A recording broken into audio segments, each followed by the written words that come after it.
Well, ladies and gentlemen, we have our very first proper update for Sons of the Forest. We have added hang gliders. We got binoculars. Sadly though, they have reduced the shotgun damage, and they've also reduced a couple of other things, which I'm not going to go over every single fix and improvement for balances, as there is a lot of them. I'll go over every feature that has been added, but for the other ones, I'll do a pick and mix of them, and I'll leave a link below in the description box for you to go and take a look. Now, this is coming from the Steam page. Patch 1, hang gliders, binoculars, balance tweaks, bug fixes, and lots more. They have added binoculars, ladies and gentlemen. Now, this is going for the avid cannibal or bird watcher. You can now do it until your heart is content. They've added the hang glider. Still haven't found it, but I will find it, and once I do, I will show people. We've added a defense wall gate, finally. Haven't been able to put these on there at the moment, even though they are in the book. But fingers crossed, these actually work better instead of just adding double or triple walls. We've got a brand new mid-game boss fight as well, guys, in the food bunker. So be careful if you're going down there to take a little look for some food. They've added settings reset in the options screen. They've also added the missing Virginia leather suit pickup, which has now been added to the world. Ladies and gentlemen, we can now lock our doors. They have added this actual animation in to place a stick down for the lock. Hallelujah. That is going to be great.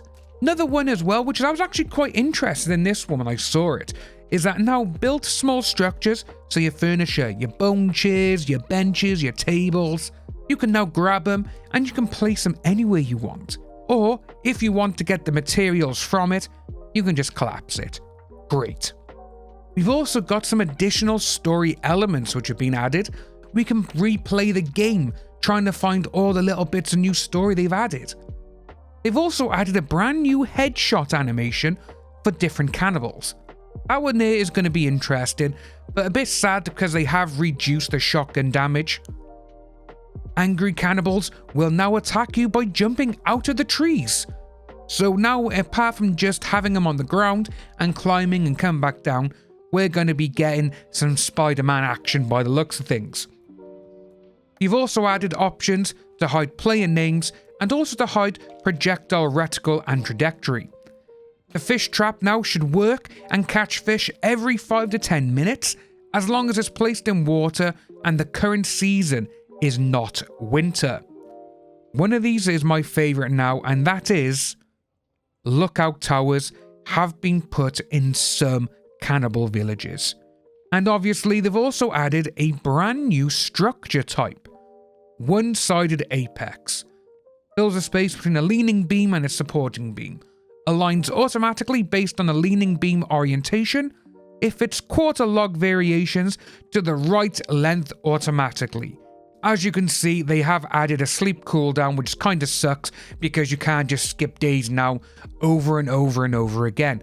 I believe it's about 10 to 15 minutes cooldown. I haven't tried it fully, but I have been in the world for about 10 minutes and I still couldn't change. They got a rest drain from hunger and dehydration to 0. Muddy cannibals will no longer get angry, which is kind of funny. But as you can see by there, the one I'm actually most interested in, they've added the possibility of player sleep interruption for events from nearby enemies that can reach the player. That could be good. And as you can see, they've added health for some things, they've reduced health for others, and they've also adjusted opening a cave late in the game where there's too many enemies. So I don't know which cave that is.